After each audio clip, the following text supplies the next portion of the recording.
It inflamed the hearts of women as well as men. Some of its manifestations were unpleasantly hysterical. There were women who felt it their duty to force men into the services by every device of scorn and blackmail. I went to the music hall in civilian clothes on one leave, and I was lined up outside. A lady come along, and up 35, and put a white feather into my hand. I looked at it, felt very disgusted, and there wasn't much I could do about it. As well as being given white feathers, there was another method of approach. You would see a girl coming towards you with a delightful smile all over her face, and you'd think to yourself, my word, this is somebody who knows me. When she got to about 5 or 6 paces from you, she would suddenly freeze up and walk past you with a look of utter contempt and scorn. If she could have spat, she would have spat. But she just did not do that. And that was far more hurtful than a white feather, because it made you curl up completely, and there was no reply because she walked on. Thousands of other women found their patriotic outlet in Lloyd George's munitions program. These girls were drawn from domestic service, mills, and shops mostly. A lot of very young girls there, and young married women who had come principally to help keep their homes together when their husbands were away, and also many of them felt that they were helping the war effort very much.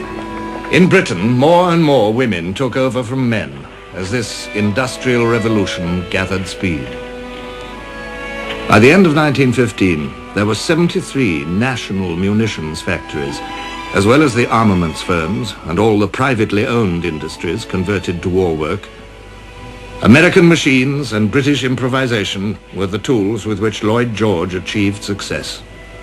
The skilled craftsman gave way to the machine minder. Victorian methods gave way to mass production. In the closing months of 1915, the national factories' combined output was 200,000 shells, nearly all of the lighter natures. In the following year, 1916, their total output was nearly 7 million, more than half of which was medium and heavy shell. Not only in munitions did women take over more and more jobs that had always been traditionally a man's. They repaired gas holders. They shoveled coal into the retorts that made the gas. Heavy work, hot and dirty. She's a lassie from Lancashire, just a lassie from Lancashire. She's a lassie I love so dear. The first women conductors appeared on buses and trams. Though she dresses in clothes. Middle-class girls, too, left their sheltered life in the home and went to work as clerks in offices or became nurses. For women, the war marked a social revolution.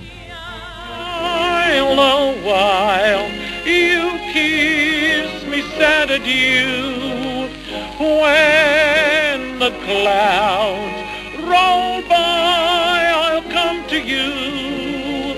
Then the skies will seem more blue down in Lover's Lane, my dearie, wedding bells will ring. It was terribly hard, terribly monotonous, but we had a purpose and we meant to do that work, and we did. There wasn't a drone in the factory, and every girl worked and worked and worked. I didn't hear one grumble, and I hardly ever heard or knew of one that stayed out, because she had her man in mind, and we all had. I myself was working with sailors' wives from the 3 ships that sank, Abuka, Cressy, Hogue, and it was pitiful to see them. If anyone had a letter from France, we just read it, and we got to know all the girls' sweethearts or husbands. We got to know all their Christian names. And when we used to go into the factory in the morning, how's Tommy? How's Dick? How's so-and-so? Have you heard from him? And of course, some would shed a tear and say they hadn't, which meant what had happened to them. Wages were good, and some of the public resented this. They thought the girls in munitions were getting above themselves, forgetting their place. We as munition workers were heartily disliked by the general public. You would go down the street and people would look at you and say, one of those munition workers. Anything derogatory that could be said about you was said about you. It was very uncomfortable sometimes. And I think, as a general rule, the idea was that you made such enormous amounts of money and other people didn't. The most dangerous work of all was filling the shelves with explosive, or making the explosive itself. The clothing we wore was fireproof, the shoes was fireproof, and every time we went out to a meal, we had to take all our fireproof clothing off and put on our outdoor clothing, which took time from our dinner hour. And again, we were searched when we returned in case of cigarettes, matches, or pins, etc.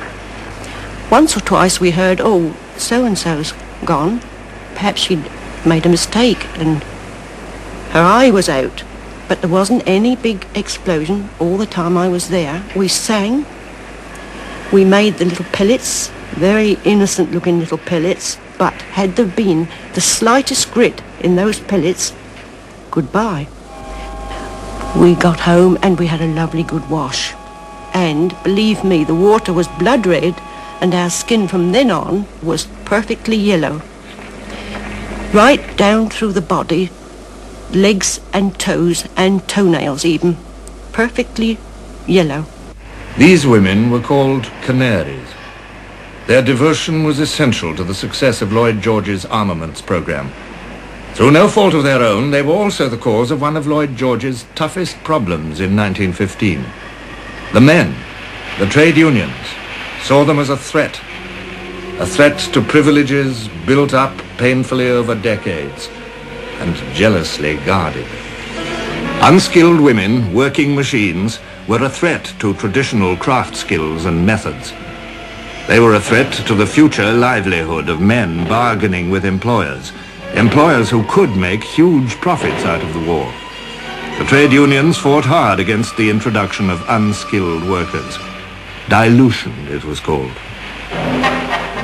Resolved that we refuse to entertain the proposal to allow the introduction of semi-skilled workers on work now done by fully qualified mechanics.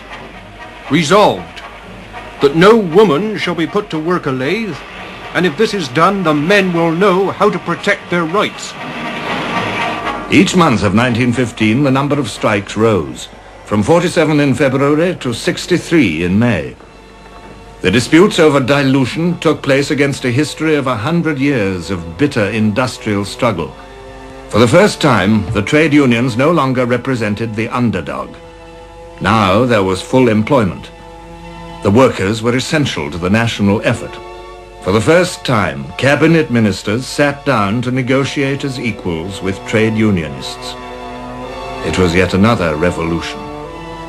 It took a firm government promise that pre-war methods would be restored at the peace, together with an act of parliament controlling the whole field of arms production, including the booming profits, before the trade unions accepted dilution.